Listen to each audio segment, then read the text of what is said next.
Welcome to part 2 in our DIY MCP series. In this video, we are going to create a DIY MCP client. In episode 1, we created a DIY MCP server using nothing but the built-in node libraries, no MCP library. We just know everything about how to build an MCP server from the ground up.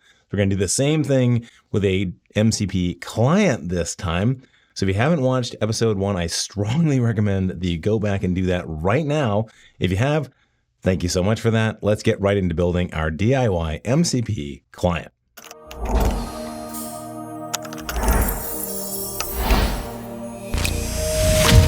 All right, so just like with the server here, we're going to start with a blank client.ts file in the client directory. And so the first thing you need to do is figure out how to run that MCP server locally. So I'm going to bring in spawn from node child process, and that's going to allow us to actually spawn our DIY MCP server that we built in the last episode. Now, because we want to use await and we aren't guaranteed to have top level await, we're going to create an async function here called main and just execute that. And we're going to write the body of our application inside of this. Okay, so the first thing we need to do is actually spawn that server. To do that, we use the spawn function. We give it the command name. So in this case, node, and then the arguments. So we're just going to go back to directory, go to the server directory, then into dist and into index.js. And the only kind of override here is that we want to have a communications with it. So we want to manage that standard IO. The only overrides that we want to do is we want to say for standard IO, so standard input and output. For standard input, which would be the first argument there, we want access to the pipe. For standard output, we want access to the pipe again. So that's going to give us our bidirectional communication with that process.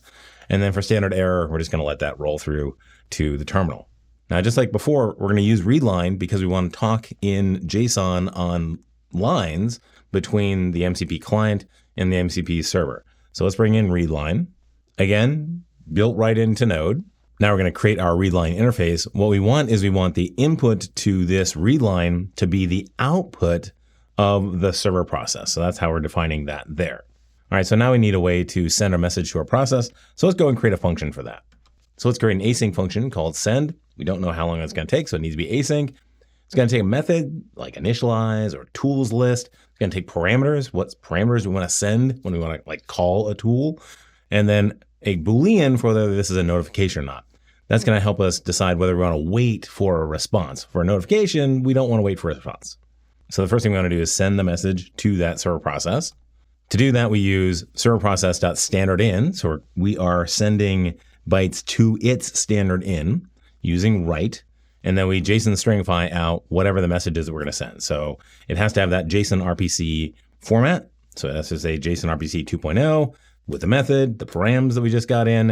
And then if it's not a notification, then we need to send along an ID so we can do the tracking on it. So let's create ourselves a little ID that we can auto increment. And then for the response, we want to say, well, are we a notification? If so, then actually it's cool. We can just go on. Otherwise, we'll use a readline question method to actually wait for the response to come back. And then we'll take that JSON that we got back, parse that, and get the result out of that JSON.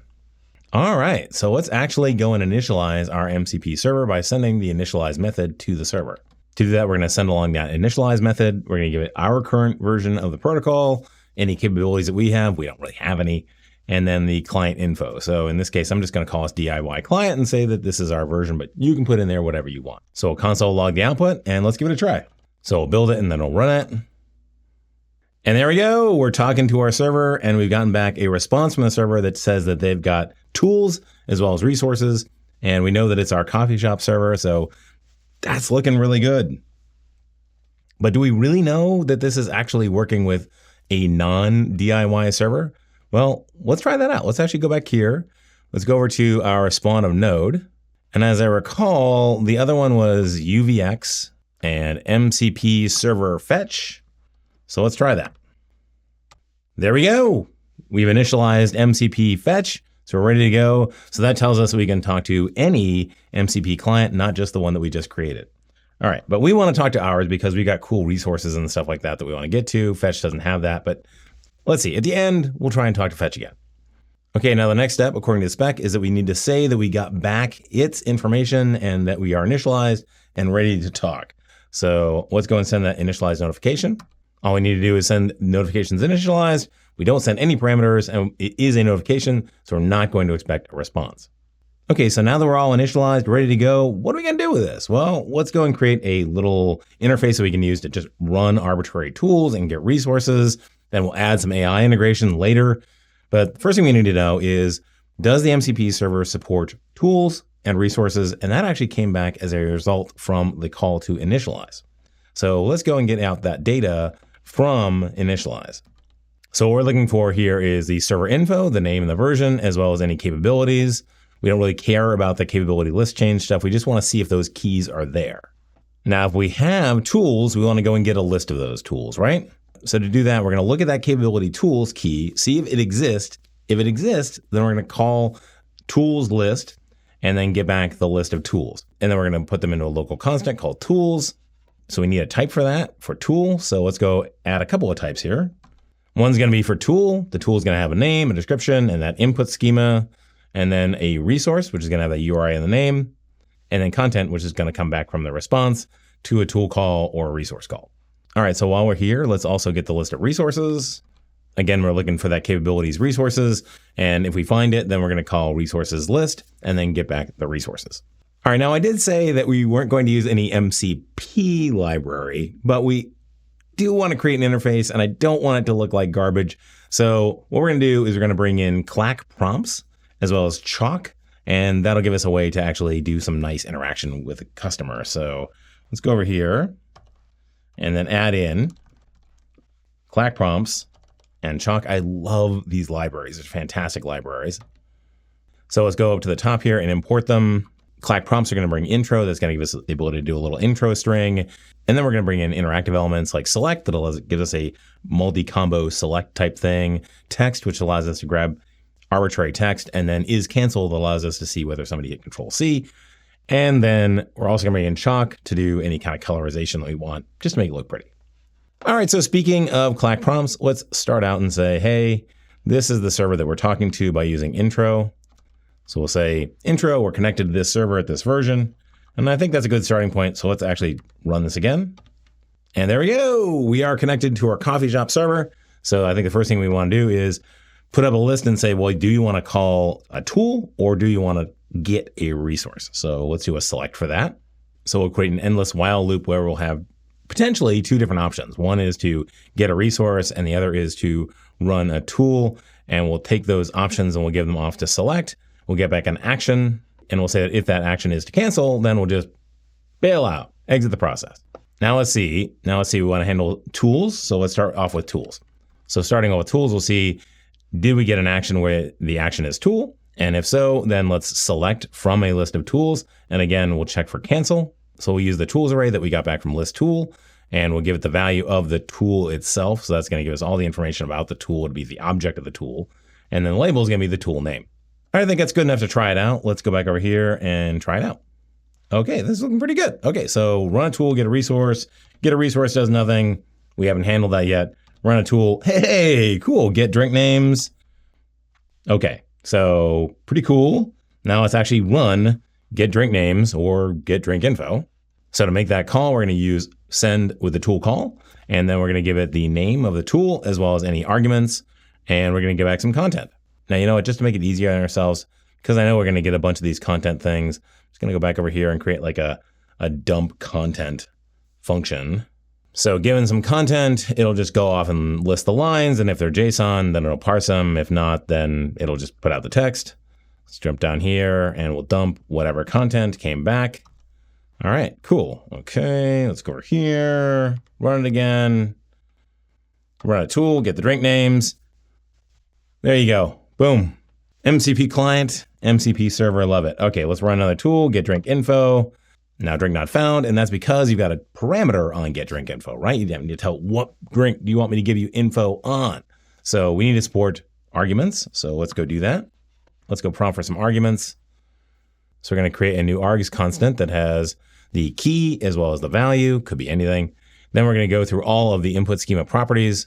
And then for any string in there, we're going to ask, hey, give us the value of that. And if it's a cancel, then we'll exit. Otherwise, we'll set that argument. And let's use that right here, args. Okay, cool. Now, the reason I'm kind of filtering it down there, I mean, you can ask for Booleans and numbers and all that kind of stuff. If you want to go and add on to that, feel free to. For this demo, I just want to keep it pretty simple. So we're just going to do strings. Okay, let's give it a go.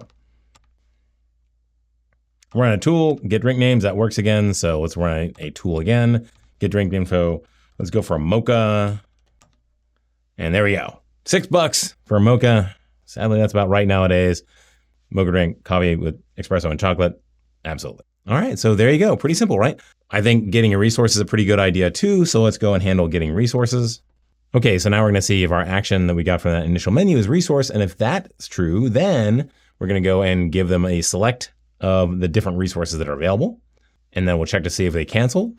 But if they didn't, if they selected a resource, we'll go and call resources read, give it the URI, and dump the content. Let's give it another try. Let's get a resource. The menu is the only resource we have access to. Cool. So there you go. There's the whole menu as a resource. All right, let's go check it out one more time with that UVX MCP server fetch. Making sure that works. Okay, let's give it a go. All right, we're connected to MCP fetch. This is cool. Let's run a tool fetch. Yeah, let's do it. Okay, what URL do we want? Well, according to that gist that we had all the way back there, the one that we were playing with was this JSON placeholder. So let's show you what that's going to look like. It's just going to have this data in here, nothing too spectacular. Let's go back into our cursor, paste that in there, and there we go. We got the results back from MCP Server Fetch. All right, we got an MCP Standard IO client, DIY, talking to an MCP DIY Standard IO server, and also an off-the-shelf Standard IO server. Really cool. So we understand not only the Standard IO transport and how that works, but also the MCP standard that is on top of that with tool call and tools list and all of that stuff. Now, I think the last thing we want to do is to bring in an AI and see how, when we talk to, say, the Anthropic AI, how we give it access to those MCP tools, and then how it's going to make the call back through us, through this client, to that MCP server and do that full round trip. Pretty fascinating stuff. I'll see you in the third video. In the meantime, if you like this video, be sure to hit that like button. If you really like the video, hit the subscribe button and click on that bell. You'll be notified the next time a new Blue Collar Coder comes out.